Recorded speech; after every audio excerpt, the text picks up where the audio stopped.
Hello साथीभाइहरू, it's me Anil and you're watching Anil 789 blogs. अहिले हामी बिहानै 5 बजे उठिसकेको छौँ अनि हामी जान लागेको छौँ अब जिमको तयारी गर्न। सो अब म तपाईँहरूलाई देखाउँछु मेरो बिहानको रुटिन। 5 बजे उठेर हामी भइसकेको छौँ फ्रेस अनि म जाँदैछु अब धारातिर अब ब्रुस हान्न।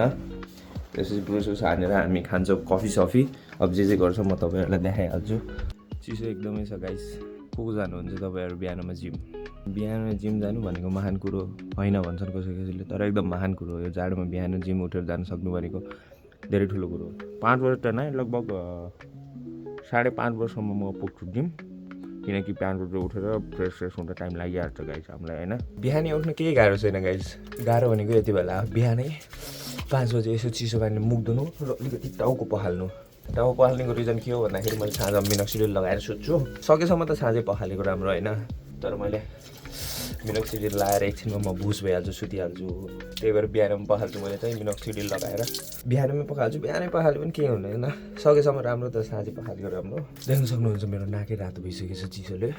बिहानमा उठेर यो स्टेज पार गर्नुहुन्छ, बिहानै मुख धोएर ट्याक्क यो लेभलको चिसोमा यतिको स्टेज पार गर्नुहुन्छ भने जिन्दगीमा सबै खालको दुःखहरू हामीले सहन सकिहाल्छौँ गाइस। मेरो नाक रातो गाइस। What kind of चिसो is this? I don't know. पुस महिना हो यार, लास्ट डे। चिसो भन्ने चिज त के हो यार साला। मेरो बिस्तारा गाइस मैले मिलाएन। हाम्रो लमेको पानीको खराबी नै यही छ कि अलि बढी चुना हुन्छ अनि बोइल गऱ्यो भने तपाईँको यस्तो खालको सेतो बस्छ त पानी तताउने भाँडामा। मलाई थाहै होला लमेको को हुनुहुन्छ, पानी तताएपछि हो कामै छैन कि पुरै चुना बस्या हुन्छ। चुनाले पुरै भाँडा खाइदिइहाल्छ क्या हाम्रो भित्रको। पानी तताएर चिसो छोडिदिने, त्यो काँडा मार्ने भन्छ नि, काँडा हो त्यही गरेँ मैले। चुनावाला पानी यस्तो फोरो है, हेर त। यस्तो खायो भने हाम्रो किडनी त अनि कति महिनामै हो। यहाँ तातिँदै गर्छ पानी गाइस। अब लिन्छौँ हामी यो नेस्क्याफेको कफी, यो फ्रेन्च प्रेस मैले अस्ति भर्खर मगाएको थिएँ। बिहानै केही चिज खानुभन्दा यसरी कफी खाली पेटमा कफी खाएको हाम्रो शरीरको लागि हेल्दी पनि हो। ल साथीभाइहरू, अब चाहिँ म ट्याक्क रेडी भएर सामान पकडेर जिमको लागि रेडी हुन्छु अनि म लाग्छु जिमतिर। कोन हे वो कहाँ से हो आया। गाइज यो गीतको जुन बोल छ नि, सायद यस्तो खालको परिस्थितिमा पनि जोड्न सकिन्छ है। अझ बिहानै उठेर जिम जानु त छुट्टै कुरो भइहाल्यो, त्यही माथि यो चिसोमा। स्कुटरमा जिम जान्छु गाइज म। आज मैले स्कुटर बाहिरै राख्दै थिएँ। 1 ट्याप स्टार्ट हो कि अन गरेँ, ठिक छ। 1 ट्याप गाइज। तपाईँहरूलाई कतिजनाले मलाई सोधिराख्नुहुन्थ्यो बाइक खै गाइज। मैले बाइक बेचिसकेँ। भिडियो हेर्दै गर्नु साथीहरू, अगाडि देख्दै गर्नुहुन्छ के हाल्छु मैले है। मैले पुगिसकेँ जिम। मैले चाहिँ रिसेन्टली जिम चेन्ज गरेर छु। यहाँ साइडमा फुड्स छ, मैले गर्ने जिम चाहिँ त्यो हो। सो अब इन्ट्रान्समै यस्तो बवाल छ। जिममा गएर भेटौँला। म सरोज दाइलाई पनि फोन हानेको छैन, अब सरोज दाइलाई फोन हान्छु कहाँ पुग्नुभयो, अनि त्यसपछि हामी सुरु गर्छौँ हाम्रो वर्कआउट। यहाँलाई हामी फोन गरेर बोलाउनु पर्छ गाइस। यहाँलाई फोन गरेर बोलाउनु पर्ने हुन्छ हामीले। के गर्ने, हाम्रो मान्छे छैनन् हुडी किनिदिने। 10 थपमा गाइस है। र कति पुग्नु भएको? 42 वर्षमा पनि यतिको। तिम्रो बुवा पनि पुग्नु भयो होला, यतिको फिट त हुनुहुन्न गाइस होइन। दाइ एकचोटि बाइसेप्स। दाइ छोरो कतिवटा अरे? 2टा। अनि अझै पनि दाइ पक्का जवान हुनुहुन्छ होइन।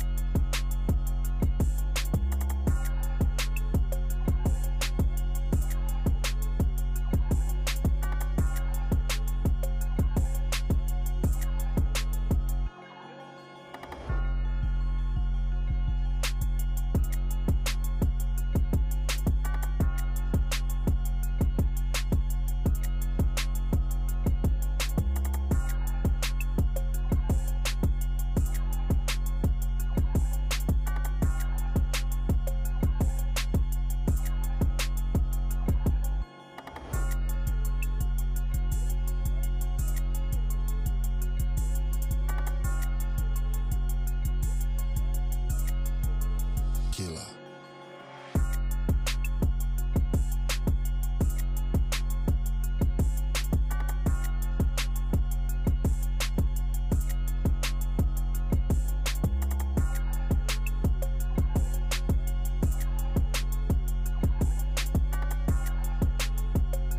ल केटा हाम्रो जिम भ्याइसक्यो भिडियो अलिकति लामो हुन्छ भनेर सबै वर्कआउटहरू तपाईँलाई देखाएन लास्टमा हामीले फोर आर्म्स र स्ट्रेचिङ गरेर हामी निस्किसक्यौँ बाहिर के हो आज नि घाम लाग्दैन जस्तो छ हाम्रो लमै बजारमा सो तपाईँहरूलाई म भेट्छु एकैचोटि घर गएर जिम पछि हामीले के खान्छौँ त तपाईँहरूलाई देखाउँछौँ ल गाइस म आइसकेँ घर अब खान्छौँ हामी क्रिएटिन र प्रोटिन अनको क्रिएटिन गाइस सो एक स्कुप क्रिएटिन प्रोटिनसँग ठ्याक्क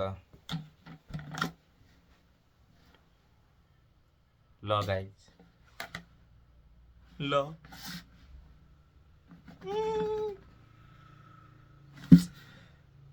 तपाईँहरूलाई लाग्छ सबैभन्दा संसारको ठुलो पीडा के हो भन्दा त्यो घरमा खाली खुट्टै हिँड्ने बेला यो कान्छी खुट्टा कान्छी औँला ख्याच गएर त्यो फर्निचरमा लाग्छ नि यसरी हुन्छ नि यस्तो हिँड्दा हिँड्दा ठ्याक यस्तो अनि कठिन गरी चोट दुख्या हुन्छ नि जुन त्यो पीडा केही पनि होइन के जुन पीडा मैले अहिले भर्खरै देखेँ फिल गरेँ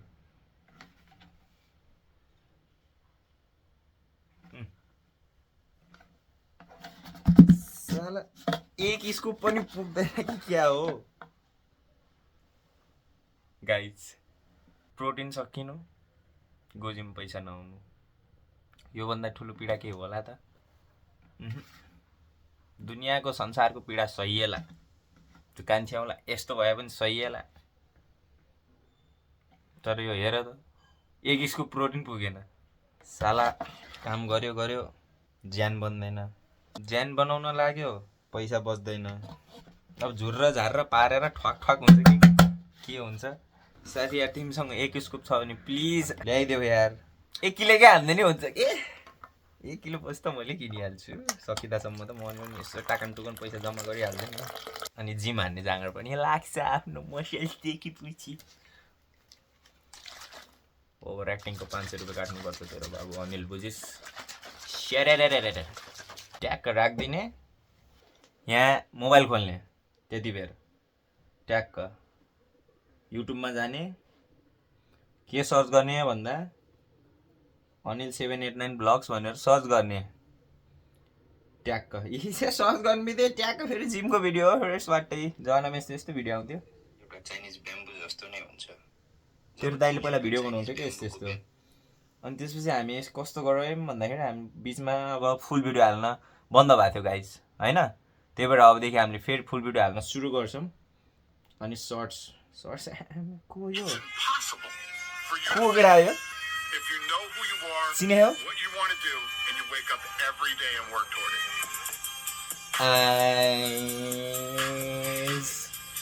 जल रहा है गाइस जल रहा है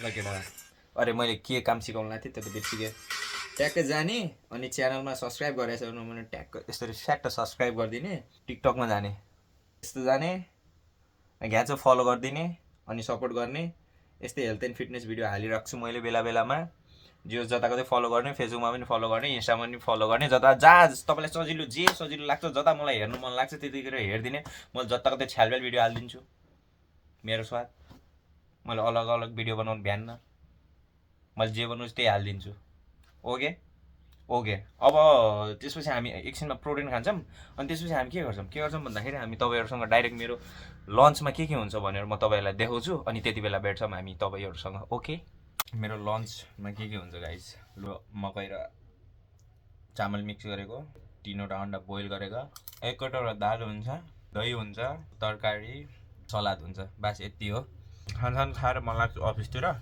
मासु भन्दा पनि प्रोटिन बिनाको हाम्रो मिल नै हुन्न स्टे ट्युन गाइस मैले तपाईँहरूलाई मेरो दिउँसोको स्न्याक्स र साँझको डिनर यो दुईवटा मिल मैले तपाईँहरूलाई देखाउन पाएन किनकि मैले बाहिरै खाएर आएको थिएँ दिउँसो पनि बाहिरै खाएँ यो साँझको डिनर पनि बाहिरै खाएँ यो विषयमा कति चिन्ता नलिनु होला तपाईँहरूले अवश्य पनि मैले तपाईँहरूलाई मेरो मिलमा के हुन्छ भनेर आउने भिडियोमा देखाइहाल्छु।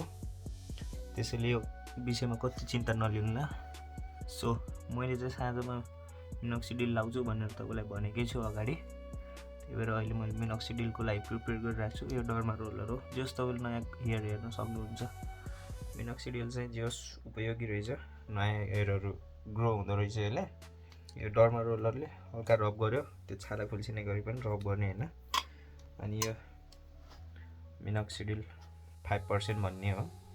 सो हल्का यस्तो गराउने अनि यहाँ लगाउने। अनि साथीहरू, मेरो भिडियो तपाईँहरूले अन्तिमसम्म हेरिदिनु भयो, त्यसको लागि मैले तपाईँलाई धेरै धेरै धन्यवाद दिन चाहन्छु। सो आगामी दिनमा पनि मेरो भिडियोलाई यस्तै माया गरिदिनु होला, अन्तिमसम्म हेर्नु होला। अब मेरो भिडियोमा कतै इन्फर्मेटिभ चिजहरू छ भनेपछि त्यसले गर्दा तपाईँले केही इन्फर्मेसन पाउनुभयो, केही नलेज पाउनुभयो भने त्यो मेरो लागि एकदमै गर्वको कुरो हो। सो आगामी दिनमा मैले यस्तै इन्फर्मेटिभ भिडियो हाल्ने छु। यो भिडियोलाई हामीले अब एन्ड गरौँ, भिडियो धेरै लामो भइसक्यो। फेरि भेट्नेछु तपाईँहरूसँग म अर्को भिडियोमा। त्यति बेरसम्मको लागि टाटा बाई, शुभरात्रि गाइज।